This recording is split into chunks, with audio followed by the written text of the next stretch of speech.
আসসালামু আলাইকুম। Shimul memorial north south school and college কর্তৃক আয়োজিত আজকের অনলাইন ক্লাসে সকল শিক্ষার্থীদের শুভেচ্ছা ও স্বাগতম। দশম শ্রেণীর বাংলাদেশের ইতিহাস ও বিশ্ব সভ্যতা ক্লাসে আজ আমি তোমাদের সাথে আছি রেসমিন খাতুন জেসি। আশা করি তোমরা ভালো আছো, সুস্থ আছো। আল্লাহর রহমতে আমিও ভালো আছি। এবং সামনে সবাই বইটা রেখেছো। আমি যে তথ্যগুলো দিব সেগুলো সবাই মনোযোগ সহকারে শুনবে এবং ইম্পর্টেন্ট তথ্যগুলো অবশ্যই খাতায় নোট করবে। প্রথমেই দেখো কতগুলো চিত্র। এখানে কি লেখা আছে? ইউরোপীয়দের আগমন এবং কতগুলো বিদেশি কতগুলো সৈন্যের আক্রমণ, এবং এখানেও ঠিক একই রকম দেখা যাচ্ছে। তাহলে আজকে আমি যে অধ্যায়টা নিয়ে আসছি সেটার নাম কি? তোমরা কি কিছু বুঝতে পারছো? অবশ্যই তোমরা একটু যদি খেয়াল করো, রিভিশন ক্লাস যেহেতু, তাহলে এর আগে ক্লাসটা তোমরা ক্লাস 9-এ করেছো, সেক্ষেত্রে তোমরা অবশ্যই বলতে পারবা যে এটা অষ্টম অধ্যায়। অষ্টম অধ্যায়ের নাম কি? অষ্টম অধ্যায় বাংলায় ইংরেজ শাসনের সূচনা পর্ব, শিখন ফল। বাংলায় ইংরেজ শাসনের পটভূমি ব্যাখ্যা করতে পারবে। পলাশী ও বক্সারের যুদ্ধের কারণ ও ফলাফল মূল্যায়ন করতে পারবে। আলোচ্য বিষয়: ইউরোপীয়দের আগমন, পলাশী যুদ্ধ, পলাশী যুদ্ধের কারণ ফলাফল, বক্সারের যুদ্ধ, বক্সারের যুদ্ধের কারণ ফলাফল, কোম্পানির দেওয়ানি লাভ। ইউরোপীয়দের আগমন। সর্বপ্রথম ভারতীয় উপমহাদেশের প্রচুর ধন সম্পদ এবং প্রাচ্যের ধন সম্পদের লোভে একের পর এক ইউরোপীয় বণিক আসে বাণিজ্যের উদ্দেশ্যে।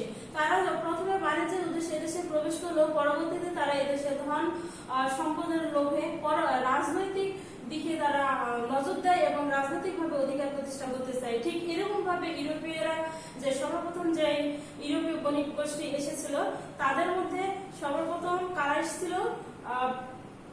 সর্বপ্রথম এসেছিল পর্তুগিজরা, এবং তারা সর্বপ্রথম যে পাশ্চাত্যের ব্যবসা বাণিজ্যের প্রয়োজনীয়তাটা উপলব্ধি করে আসলে 1453 সালে। এবং এই যখন অটোমান তুর্কি কনস্টান্টিনোপল অটোমান তুর্কি সাম্রাজ্যটা দখল করে নিল, তখন আরবীয় বণিকদের সাথে তাদের বাণিজ্যটা বন্ধ হয়ে গেলে তারা এই প্রাচ্যের সাথে পাশ্চাত্যের বাণিজ্য করার প্রয়োজনীয়তা অনুভব করে এবং ভারতীয় উপমহাদেশে আসার জন্য তারা বিকল্প পথ খুঁজতে থাকে। ঠিক এইরকম ভাবে বিকল্প পথ খুঁজতে খুঁজতে 1498 সালে আসে পর্তুগিজরা, এবং এই সর্বপ্রথম পর্তুগিজ নাবিক ভাস্কো দা গামা 1498 সালের 27 মে ভারতের পশ্চিম উপকূলে কালিকট বন্দরে এসে উপস্থিত হন, এবং তিনি সর্বপ্রথম ভারতে আসার এই জলপথ আবিষ্কার করেন। সেই থেকে ভারতীয় উপমহাদেশের সাথে যে ইউরোপীয়দের যে জলপথের আসা যাওয়ার পথটা সুদৃঢ় হয়। এরপরে আসেন ওলন্দাজ বা ডাচরা। ওলন্দাজ বা ডাচরা এসে তারা আসে 1602 সালে, এবং এসে তারা সর্বপ্রথম বাণিজ্য কুঠি নির্মাণ করে কালিকটে। বাংলার চুচুড়া বাঁকুড়ায় তারা কুঠি স্থাপন করে, এবং তারপরে আসে 1620 সালে ডেনমার্করা। ডেনমার্কের অধিবাসীদেরকে আসলে বলা হয় ডেনমার্ক, আর হল্যান্ডের অধিবাসীদেরকে বলা হয় ওলন্দাজ বা ডাচ। ডাচরা ডাচ ইস্ট ইন্ডিয়া কোম্পানি গঠন করে। আর যেহেতু ডেনমার্কের অধিবাসীদেরকে বলা হয় ডেনমার্ক, এরা যে বাণিজ্য কুঠি স্থাপন করে সেটা বলা হয় ডেনিশ ইস্ট ইন্ডিয়া কোম্পানি।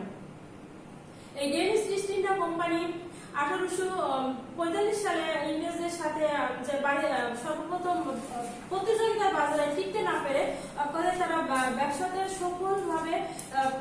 সফলতা অর্জন করতে পারছিল না, যার কারণে তারা 1845 সালে ইংরেজদের কাছে সকল বাণিজ্য কুঠি বিক্রি করে দিয়ে বাণিজ্যিক কোনো সফলতা ছাড়াই তারা এদেশ ত্যাগ করে। এরপরে আসে ইংরেজরা 1600 সালে, এবং 1600 সালে ইংরেজরা আসে সর্বপ্রথম এদেশে তারা বাণিজ্য করতে, এবং বাণিজ্য করতে এসে তারা সর্বপ্রথম রাজনৈতিকভাবে অধিকার প্রতিষ্ঠা করার জন্য তারা সেই দিকে মনোনিবেশ করে, যার জন্য তারা 1600 সালে ইংল্যান্ডের রানী দ্বিতীয় এলিজাবেথের কাছ থেকে 15 বছর মেয়াদী পার্সের সাথে একচেটিয়া বাণিজ্য করার সনদপত্র লাভ করে, এবং প্রথমে তারা এশিয়ায় যে কুঠি স্থাপন করে সুরাটে এবং আগ্রায়। এরপরে দ্বিতীয় কুঠি তারা স্থাপন করে মসলিপট্টমে। শুরু হয়ে যায় তাদের একছত্র আধিপত্য বিস্তার। 1668 সালে ইংল্যান্ডের রাজা দ্বিতীয় চার্লস পর্তুগিজ কন্যা ক্যাথারিনকে বিয়ে করে যৌতুক হিসাবে লাভ করে বোম্বাই শহর, যেটা বর্তমান মুম্বাই শহর নামে পরিচিত। অর্থের অভাবে চার্লস এই মুম্বাই শহরটা বিক্রি করে দেয় এবং পরবর্তীতে আরেকজন ইংরেজ জব চার্নো 1690 সালে 1200 টাকার বিনিময়ে কলকাতা, সুরঙ্গি এবং গোবিন্দপুর নামে এই তিনটি গ্রামের জমিদারিত্ব লাভ করেন। এই তিন গ্রামকে কেন্দ্র করে তৈরি হয় কলকাতা নগরী বা প্রতিষ্ঠিত হয় কলকাতা নগরী। এখানে গুরুত্বপূর্ণ একটা কোশ্চেন যে কলকাতা নগরীর প্রতিষ্ঠাতা কে? জব চার্নো। জব চার্নো কত সালে কলকাতা নগরী প্রতিষ্ঠা করেন? জব চার্নো 1690 সালে কলকাতা নগরী প্রতিষ্ঠা করে এবং কোন তিনটা গ্রাম মিলে কলকাতা নগরী গড়ে ওঠে? তাহলে কি হবে? কলকাতা, সুতানটি এবং গোবিন্দপুর এই তিনটা গ্রামকে কেন্দ্র করে কলকাতা নগরী প্রতিষ্ঠিত হয়। এখানে এই তিনটা গ্রামে 17 সালে ইংল্যান্ডের রাজা তৃতীয় উইলিয়ামের নাম অনুসারে ফোর্ট উইলিয়াম দুর্গ নির্মাণ করা হয় এবং এই ফোর্ট উইলিয়াম দুর্গ হয়ে যায় ইংরেজদের শক্তির প্রাণকেন্দ্র। পলাশী এবং সেই থেকে তারা এদেশের রাজনৈতিক দিকে মনোনিবেশ করে এবং রাজনৈতিকভাবে আধিপত্য বিস্তারের সুযোগ খুঁজতে থাকে, যার কারণে 1756 সালে 1740 থেকে 1756 সাল ছিল বাংলা স্বাধীন নবাব আলীবর্দী খানের রাজত্ব এবং আলীবর্দী খান বাংলা, বিহার, উড়িষ্যার শেষ স্বাধীন নবাব ছিলেন। যার 1756 সালে আলীবর্দী খানের মৃত্যু হলে মাত্র 22 বছর বয়সে তার দরিদ্র নবাব সিরাজউদ্দৌলা বাংলার নবাব হন এবং বাংলার নবাব হওয়ার পর একের পর এক ষড়যন্ত্রে লিপ্ত হন এবং পারিবারিক ষড়যন্ত্রের মধ্যে তার আলীবর্দী খানের 3 কন্যার মধ্যে জ্যেষ্ঠ কন্যা ঘোষিতা বেগম সহ দেশি বিদেশি বণিকদের ষড়যন্ত্রে লিপ্ত হন। এছাড়া পুণ্যের শাসনকর্তা তার খালাতো ভাই শওকত জংয়ের ষড়যন্ত্রে তিনি মোকাবেলা করেন এবং শওকত জংকে পরাজিত ও নিহত করেন। পরবর্তীতে পারিবারিক ষড়যন্ত্র মোকাবেলা করতে সক্ষম হলেও তার রাজ্যের প্রভাবশালী রাজন্য ব্যক্তিবর্গ এবং দেশি বিদেশি বণিকদের ষড়যন্ত্র লিপ্ত হন এবং দেশি বিদেশি বণিকদের ষড়যন্ত্রের কারণে ইংরেজরা তাদের সাথে হাত মিলিয়ে নবাব সিরাজউদ্দৌলাকে দৌলার সাথে ইংরেজরা যুদ্ধে লিপিবদ্ধ হয়। শুরু হয়ে যায় পলাশী প্রান্ত এবং এই পলাশীর যুদ্ধ এখানে সর্বপ্রথম পলাশী প্রান্তরে আমবাগানে এই যুদ্ধ সংঘটিত হয় 1757 সালের 23শে জুন ভাগীরথী নদীর তীরে এবং এই যুদ্ধটা ছিল ভারতীয় উপমহাদেশের রাজনৈতিক এক গুরুত্বপূর্ণ ঘটনা, যার মাধ্যমে বাংলার স্বাধীনতার শেষ সূর্যটা অস্তমিত হয়ে যায় এবং বাংলার শেষ স্বাধীন নবাব পরাজিত হন। পলাশী যুদ্ধের কারণ: ইংরেজরা নতুন নবাবকে সৌজন্যমূলক সাক্ষাৎকার করা সেটা করেন নাই এবং নবাবকে কোনো উপঢৌকনও পাঠান নাই এবং নবাবের নিষেধাজ্ঞা সত্ত্বেও কলকাতায় যে দুর্গ নির্মাণ করেছিল তারা সেই দুর্গ নির্মাণে অব্যাহত রাখে। ইংরেজ কোম্পানি দস্তকের অপব্যবহার করতে থাকে এবং এই দস্তকের অপব্যবহারের কারণে দেশীয় বণিকরা ক্ষতিগ্রস্ত হতে থাকে। আলীবর্দী খানের সাথে যে চুক্তি ছিল সেই চুক্তির শর্ত তারা ভঙ্গ করে। এছাড়াও রাজা রাজবল্লভের পুত্র কৃষ্ণদাস সপরিবারে অনেক ধন সম্পদ সহ ইংরেজদের কাছে আশ্রয় গ্রহণ করে। কৃষ্ণদাসকে ফেরত চাওয়ায় ইংরেজরা নবাবকে অনেক অপমানজনক কথাবার্তা দিয়ে চিঠি পাঠান, যার কারণে পলাশী যুদ্ধের প্রেক্ষাপট তৈরি হয়।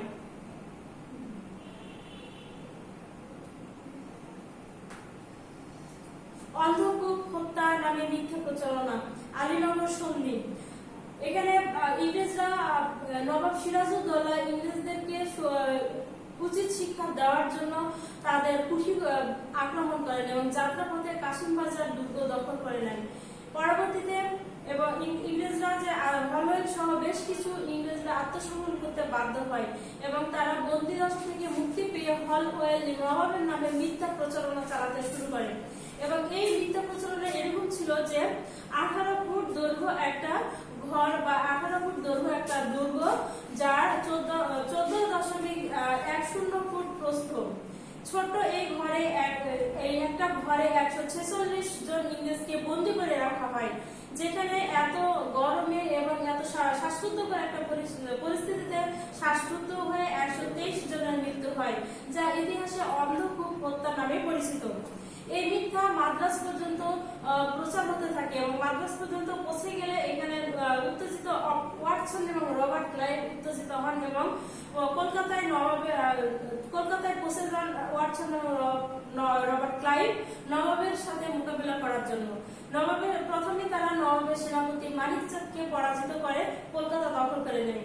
নবাব চারিদিকে ষড়যন্ত্র এবং শত্রু পরিবেষ্টিত হয়ে নতজান এবং ইংরেজদের সঙ্গে যে নতজান এবং অপমানজনক সন্ধি করতে বাধ্য হন, সেটাই আলীনগরের সন্ধি নামে পরিচিত। পলাশী যুদ্ধের ঘটনা।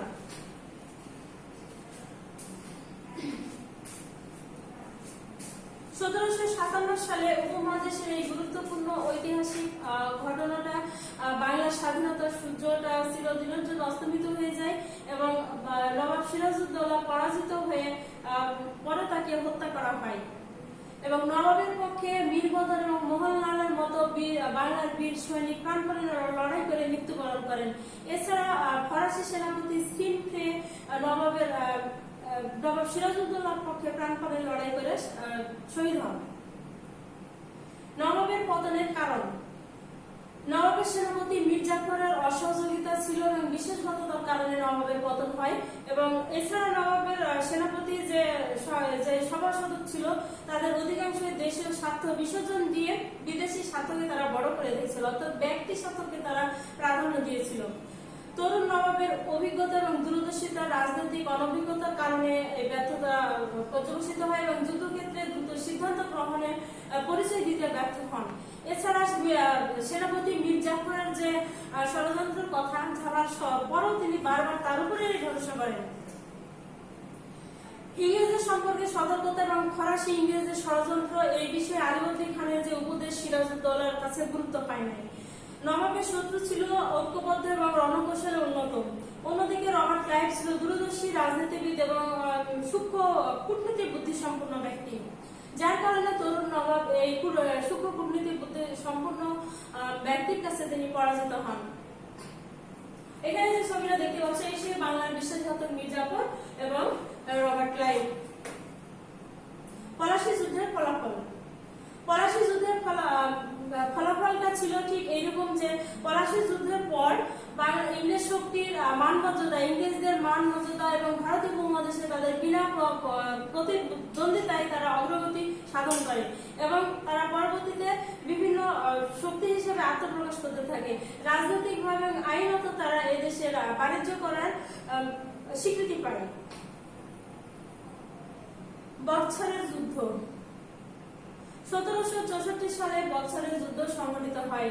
পলাশী যুদ্ধে পরাজিত হওয়ার পর বিশ্বাসঘাতক মীর জাফরকে ইংরেজরা বাংলা নবাব বানান এবং মীর জাফর নামে মাত্র পুতুল নবাবে পরিণত হন এবং বাংলার মীর জাফর ইংরেজদেরকে উপঢৌকন দিতে বার্ষিক 1 লক্ষ টাকা উপঢৌকন দিতে ব্যর্থ হওয়ার কারণে পরবর্তীতে মীর জাফরের সাথে ইংরেজদের যুদ্ধ বাঁধে এবং সেই যুদ্ধের পরবর্তীতে আবার তারা মীর জাফরের পরিবর্তে মীর কাসিমকে বাংলার নবাব হিসাবে সিংহাসনে বসান এবং এই বক্সারের যুদ্ধ সংঘটিত হয় মীর কাসিমের সাথে মেজর মনরোর। বক্সারের যুদ্ধের কারণ ছিল যে মীর কাসিম ছিলেন স্বাধীন চেতা নবাব।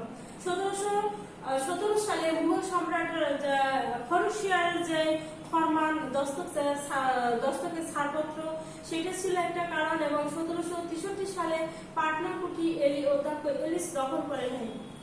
এছাড়া বক্সারের যুদ্ধে যে মীর কাসিম ছিলেন একজন দূরদর্শী রাজনৈতিক ব্যক্তি সম্পন্ন, তিনি এই যুদ্ধের মাধ্যমে ইংরেজদেরকে সুকৌশলে ভারতীয় উপমহাদেশ থেকে বিতাড়িত করতে চেয়েছিলেন এবং বাংলার শেষ স্বাধীনতার সূর্য তিনি ধরে রাখতে চেয়েছিলেন, যার কারণে মীর কাসিমের সাথে ইংরেজদের এই বক্সারের যুদ্ধ সংঘটিত হয়। বাংলা সার্বভৌমত্ব এই যুদ্ধের মাধ্যমে বাংলা সার্বভৌমত্ব উদ্ধারের যে শেষ চেষ্টা, সেই চেষ্টাটা ব্যর্থ হয়ে যায়। ইংরেজ শক্তি অপ্রতিরোধ্য গতিতে ক্ষমতা বিস্তার করতে থাকে। বক্সারের যুদ্ধে অংশগ্রহণকারীদের নাম ও দেশের নাম। এখানে তোমরা একটা ছক দেখতে পাচ্ছ, এই ছকটা অবশ্যই মিলিয়ে নিবে। মীর কাসেম আসলে কোথাকার ছিল? মীর কাসেম ছিল বাংলার। সম্রাট Shah Alam Delhi, major Munro England, Shuja-ud-Daula অযোধ্যার নবাব ছিলেন। বক্সারের যুদ্ধের ফলাফল। উপমহাদেশে ইংরেজদের প্রভাব এবং মানমর্যাদা বৃদ্ধি পায়। যুদ্ধে পরাজিত হয়ে অযোধ্যার নবাব সুজাউদ্দৌলা রোহিলখণ্ডে পালিয়ে যান। ইংরেজরা অযোধ্যার নবাবের কাছ থেকে কারা ও এলাহাবাদ দুর্গটা হস্তগত করতে সক্ষম হয়। রবার্ট ক্লাইভ দিল্লি সম্রাটের কাছ থেকে আনুষ্ঠানিকভাবে বাংলা, বিহার, উড়িষ্যার দেওয়ানি লাভ করেন। কোম্পানির দেওয়ানি লাভ। মীর জাফরের পুত্র নাজিমুদ্দৌলাকে শর্ত সাপেক্ষে সিংহাসনে বসানো হয় এবং 1765 সালে দেওয়ানি লাভের পরে ইংরেজরা বাংলা সত্যিকারের শাসক হিসেবে আত্মপ্রকাশ করতে থাকে। আজকের আলোচনা এ পর্যন্ত শেষ ছিল। আর এখন আমরা দেখব যে আলোচনার মধ্যে গুরুত্বপূর্ণ প্রশ্ন কি ছিল তা তোমরা আয়ত্ত নিতে পেরেছো কিনা। কত খ্রিস্টাব্দে ইস্ট ইন্ডিয়া কোম্পানি গঠিত হয়? 1600 খ্রিস্টাব্দে ইস্ট ইন্ডিয়া কোম্পানি গঠিত হয়। বক্সারের যুদ্ধ কত সালে হয়? বক্সারের যুদ্ধ কত সালে হয়? 1764 সালে। কোন নদীর তীরে পলাশী যুদ্ধ হয়েছিল? ভাগীরথী নদীর তীরে পলাশী যুদ্ধ হয়েছিল। কারা ইংরেজদের কাছে বাণিজ্য কুঠি বিক্রি করে? দিনেমানরা ইংরেজদের কাছে বাণিজ্য কুঠি বিক্রি করে। কলকাতা নগরীর প্রতিষ্ঠাতা কে? জব চার্নক কলকাতা নগরীর প্রতিষ্ঠাতা। আগামী দিন রিভিশন টপলেস নেওয়া হবে, পড়া অষ্টম অধ্যায় সম্পূর্ণ অংশ। এই অধ্যায়টা সবাই যেহেতু রিভিশন ক্লাস ভালোভাবে চর্চা করবে এবং টপলেসের জন্য ভালোভাবে প্রস্তুতি নেবে। পরবর্তী ক্লাস দেখার আমন্ত্রণ জানিয়ে সবার সুস্থতা কামনা করে আজকের মতো এখানেই শেষ করছি। ধন্যবাদ সবাইকে। ভালো